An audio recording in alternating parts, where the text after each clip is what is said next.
Welcome to our show on international marketing, business, and strategy from here at Georgetown University. With us today is Professor Hilmarsson, who comes from Iceland, the University of Akureyri. Correct. And that's in the northern part, I understand. Yes. Not the southern part like Reykjavik and other places like that.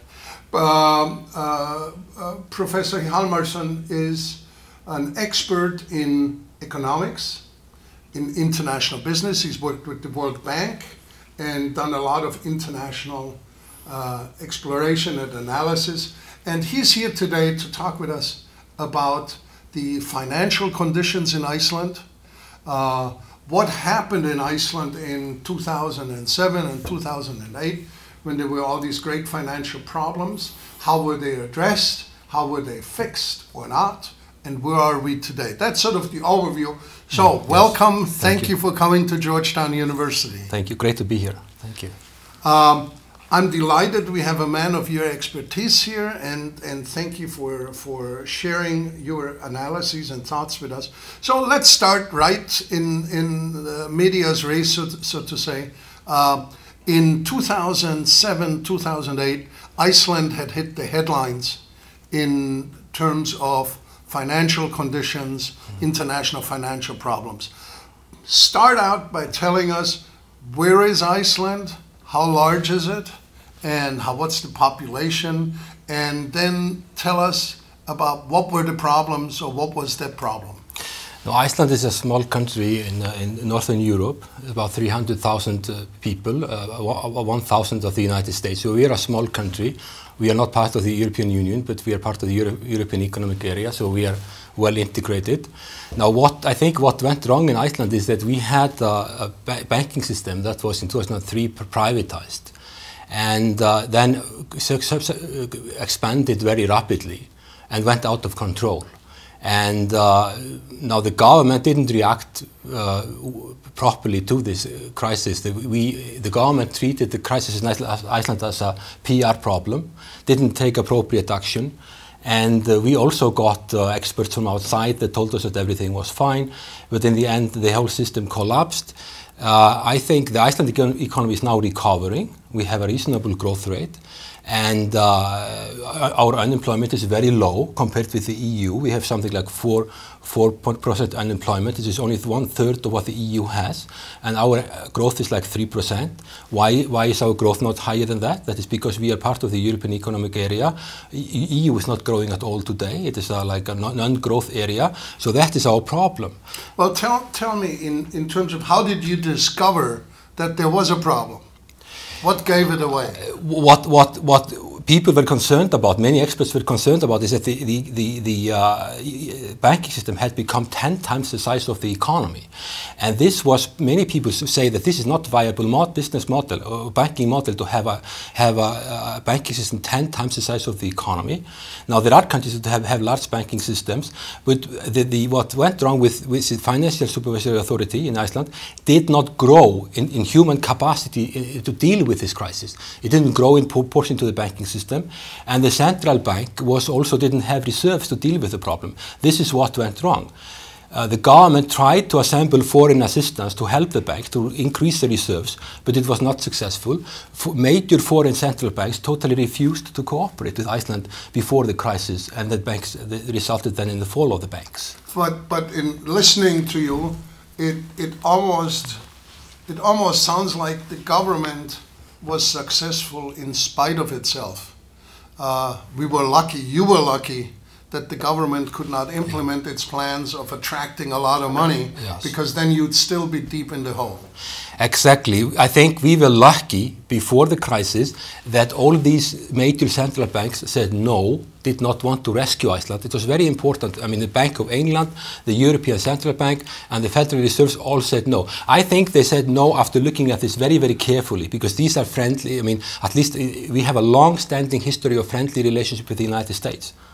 We had a defense force from the United States for many years. We have always counted on the United States. I think that the central bank, the Federal Reserve, decided not to rescue Iceland because it was impossible, and probably decided, and along with the European Central Bank and the Bank of England, that it would be better to let the banking system fall, because otherwise the costs of rescuing the banks would have fallen on the Icelandic citizens, taxpayers, and this would not have been good. I mean, So hang on for a moment. Yeah. We have a situation where the Icelandic kroner, is it?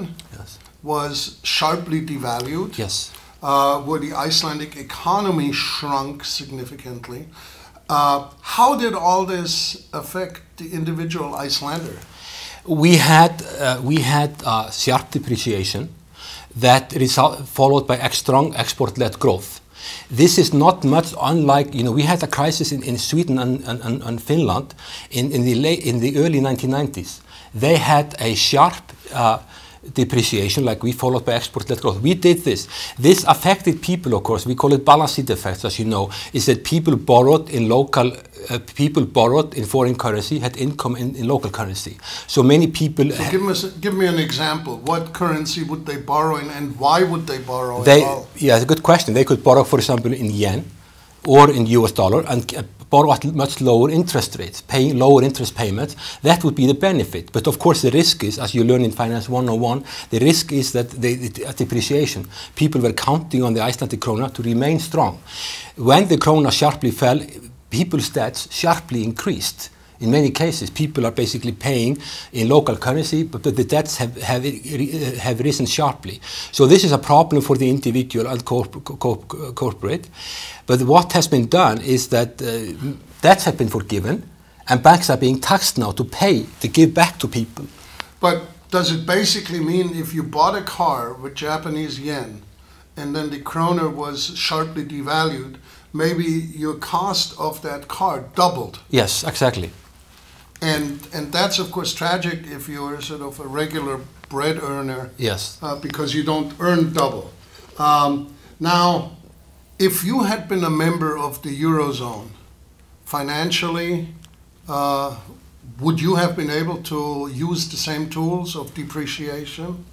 No, that is a good question. I mean, for example, Ireland is an example of a country that was in the Eurozone that was hit very hard by the crisis. They were not able to depreciate, and what they did is that they basically gave sovereign guarantee of all the debts of the banks in the country, and they are now in a much more difficult situation than we are. Another example is Latvia, that had committed itself to become part of the Eurozone and take the euro, and kept fixed exchange rate at very high human costs.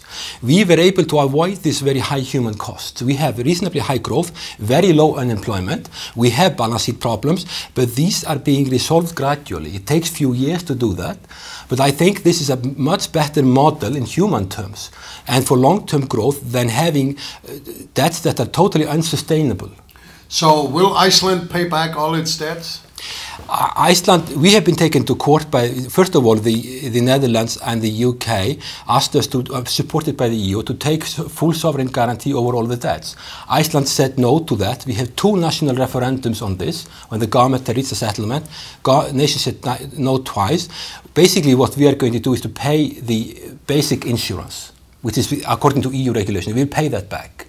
But there Which is sort of the 250,000. The EU regulation at the time was like 20,000 euros per account. Oh. So and that is what we will honor. But the thing is that the banks are being liquidated, and the returns are much higher than people thought in the beginning. Will Iceland still be able to attract investment money? We are attracting investment money in various areas. For example, on clean energy. For example, we are still able to produce electricity at a very low cost. And now these countries like the Netherlands and the UK are coming to Iceland asking us to have a cable to Europe to sell them electricity. So we are getting investment. Great. So in other words, it's much better than it could have been. I think that we, in many ways, as it looks now, I mean, we know that things can change quickly, but I think the situation is much better than we would have hoped for. Professor Hilmarsson from Iceland, thank you very much. I greatly appreciate your presence. Thank you. Great to be here. Thank you very much.